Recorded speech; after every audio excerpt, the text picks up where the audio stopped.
Bonjour à tous, là je viens en podcast pour vous partager une canalisation d'un pape qui ne m'a pas donné son nom. Mais si je le mets en podcast, c'est parce qu'il y a énormément de phrases qui sont codées. J'ai vraiment mis beaucoup de temps pour comprendre certains passages. J'en ai parlé autour de moi et je me suis dit, cette fois je vais peut-être pas la laisser comme ça. Dans un premier temps, je vais vous expliquer la canalisation. Et dans un second temps, je vais vous la lire. Pour essayer de comprendre au maximum, j'ai demandé à mes guides et aussi au pape qui m'a donné ce sujet d'avoir plus d'informations. Je ne cherche pas à vous convaincre, je vous exprime simplement ce que j'ai pu comprendre. C'est mon interprétation, donc s'il y a des choses que vous estimez qui résonnent pas, c'est ok aussi, hein. Et si cela ne vous intéresse pas, vous pouvez passer directement à la dernière partie, ce n'est pas du tout un problème. Avant de vous lire la canalisation, il faut que je vous donne le contexte. J'ai reçu ce message le lendemain de l'annonce de la mort du pape François. Et à ce moment-là, j'ai eu un mauvais pressentiment sur la continuité de l'Église catholique. Et comme j'avais un mauvais pressentiment, j'ai essayé de me renseigner, comprendre cette impression bizarre qui sortait de nulle part. Et je suis tombée sur la prophétie de Malachie que je vous ai partagée dans mon post. Si vous êtes allé dans les publications, vous l'avez vu. J'étais en train d'écouter la prophétie de Malachie sur les papes. C'est à ce moment-là où j'ai reçu coup sur coup deux messages. Le premier de Jésus, le deuxième des papes. Le premier de Jésus, j'ai pas eu le temps de le noter parce que je m'attendais pas à recevoir un message, alors du coup j'ai retenu qu'il n'y aura plus de pape. C'est ce que disait Jésus en premier. Il insistait sur le fait que nous devions être des phares nous-mêmes. Il l'a dit plusieurs fois. Et je me rappelle plus de ce qu'il m'a dit du reste. Parce que je me souviens de ces deux phrases-là, parce que la première phrase, c'est la même que cette canalisation. Et le reste, c'est parce qu'il a insisté. Le reste, je me rappelle plus de ce qu'il a dit. Donc j'ai dû me connecter sans faire exprès, comme c'est souvent.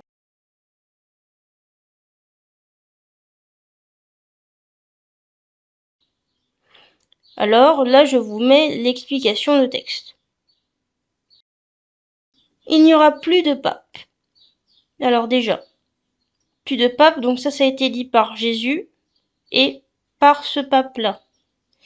Le pape, c'est quoi? Je suis allée chercher la définition de ce que c'est exactement un pape. C'est le chef de l'Église catholique. Donc c'est un chef. Ce qui est intéressant, dans ma publication, j'ai vu que j'ai confondu et j'ai dit, certes le pape, la représentation de Dieu sur terre est mort. C'est intéressant ce que j'ai dit là, parce que je me suis trompée déjà. Ce n'est pas ça, mais c'est peut-être ce qui est voulu que l'on pense du pape. Donc, on nous dit déjà, il n'y aura plus de chef. Ceci est fini. L'humanité est orpheline, mais cherchez cette étincelle que vous possédez tous. Là, l'humanité, j'ai mis avec un grand H. Je sais pas si j'aurais dû mettre avec un grand H, parce que on parle de catholique. Donc déjà, on parle pas de tout le monde, et on parle de l'humanité actuelle, on parle pas de l'humain réalisé, de l'humain spirituel. Parce que la religion et la spiritualité, c'est pas forcément la même chose. L'humanité est orpheline. Alors là, on dit orphelin, c'est sans parents. Et l'être qui m'a donné le message m'a dit, je cite, beaucoup nous pensent indispensable. Donc il parle du fait que le pape, c'est un humain qui amène vers Jésus, vers Dieu.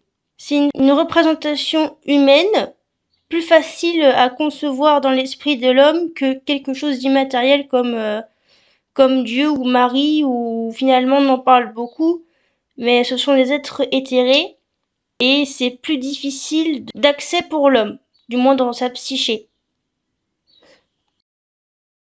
Quand il dit l'humanité est orpheline, il dit l'humanité catholique actuelle va penser qu'elle ne peut plus remonter à Dieu, parce qu'il n'y a plus de figure humaine catholique. pour aider à ça. L'humanité est orpheline, mais cherchez cette étincelle que vous possédez tous. Je suis allé chercher la définition de étincelle. Fragment lumineux produit par un feu ou une combustion. Ce qui est intéressant, c'est que là, il parle du feu intérieur. On me met dans la tête l'image du cœur enflammé de Jésus. Fragment lumineux, à mon sens, ce qu'il voulait montrer ici, c'est que nous sommes tous un morceau de Dieu. Je relis. L'humanité est orpheline, mais cherchez cette étincelle que vous possédez tous. Donc il dit, certes, l'homme catholique, tel qu'il est aujourd'hui, n'a plus de représentation visuelle de Dieu, on va dire ça comme ça, mais cherchez la partie de Dieu interne à vous. Elle brillera dans l'obscurité. Donc là, il insiste sur le fait que la lumière éclaire tout. La parcelle divine à l'intérieur de vous éclaire tout. Elle brillera dans l'obscurité. La papauté m'a appris à être un phare. Je suis aussi allé chercher la définition du phare. Projecteur lumineux fixé au sommet d'une tour afin de guider la navigation. Il y a plusieurs choses à dire. Déjà, on passe d'étincelle à phare. Si moi j'avais du mal, vous pouvez le faire aussi. Il dit que c'est accessible de passer d'une étincelle à un phare pour tout le monde. On passe d'un fragment lumineux à un projecteur lumineux.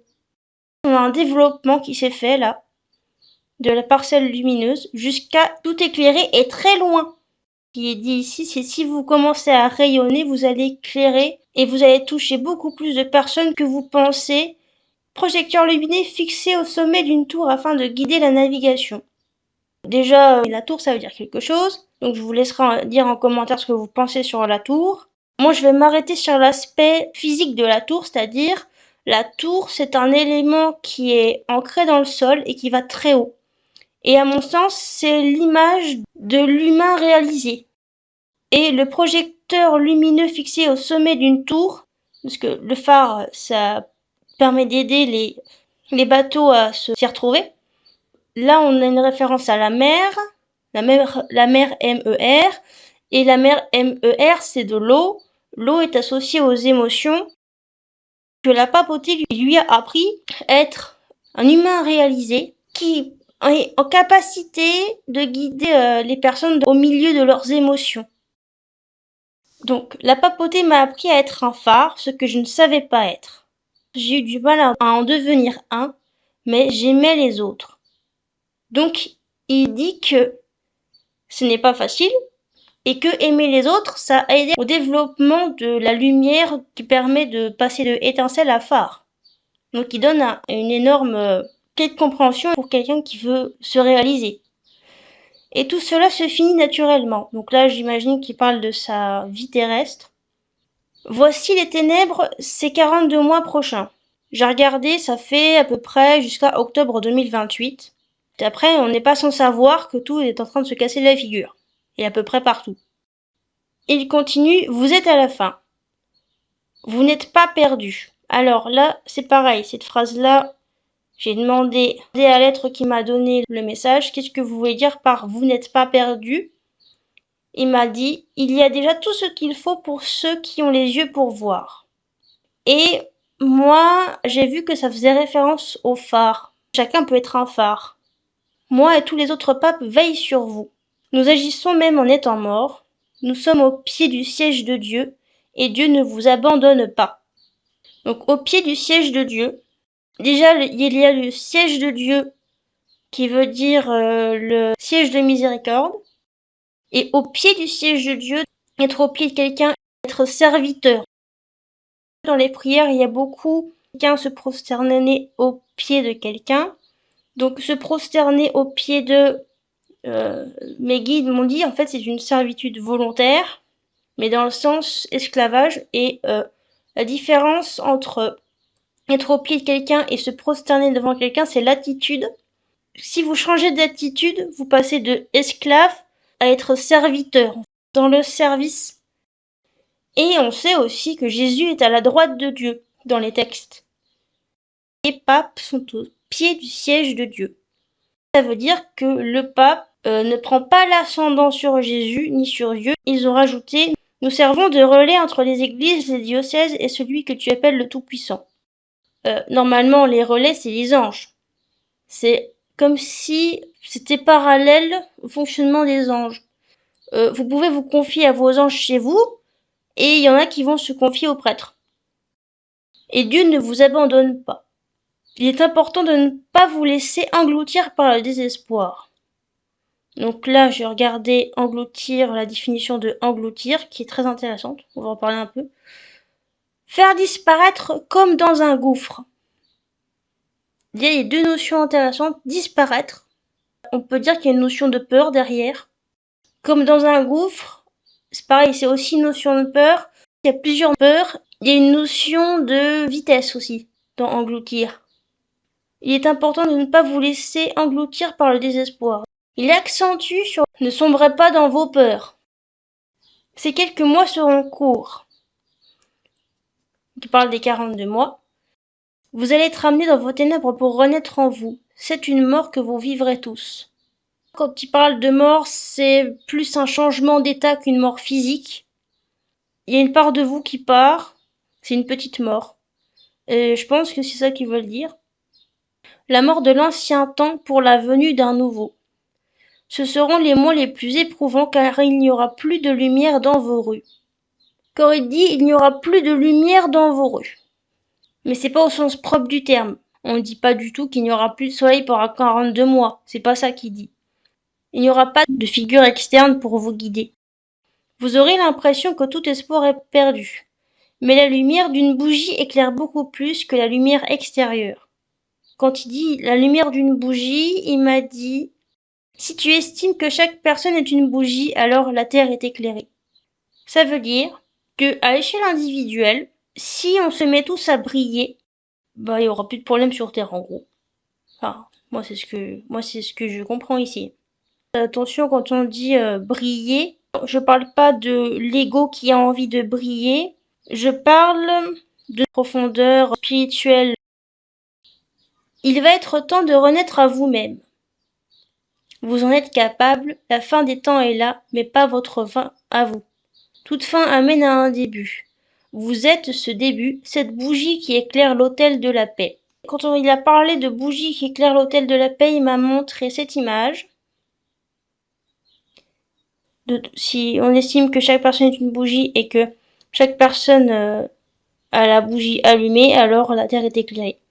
Et donc, la paix. Nous prenons soin de vous, toujours et partout. Je parle au nom des papes qui ont tous été. Là, je vais vous la lire en entier, la canalisation. Il n'y aura plus de pape. Ceci est fini. L'humanité est orpheline, mais cherchez cette étincelle que vous possédez tous. Elle brillera dans l'obscurité. La papauté m'a appris à être un phare, ce que je ne savais pas être. J'ai eu du mal à en devenir un, mais j'aimais les autres. Et tout cela se finit naturellement. Voici les ténèbres ces 42 mois prochains. Vous êtes à la fin. Vous n'êtes pas perdus. Moi et tous les autres papes veillent sur vous. Nous agissons même en étant morts. Nous sommes au pied du siège de Dieu, et Dieu ne vous abandonne pas. Il est important de ne pas vous laisser engloutir par le désespoir. Ces quelques mois seront courts. Vous allez être amenés dans vos ténèbres pour renaître en vous. C'est une mort que vous vivrez tous. La mort de l'ancien temps pour la venue d'un nouveau. Ce seront les mois les plus éprouvants, car il n'y aura plus de lumière dans vos rues. Vous aurez l'impression que tout espoir est perdu. Mais la lumière d'une bougie éclaire beaucoup plus que la lumière extérieure. Il va être temps de renaître à vous-même. Vous en êtes capable. La fin des temps est là, mais pas votre fin à vous.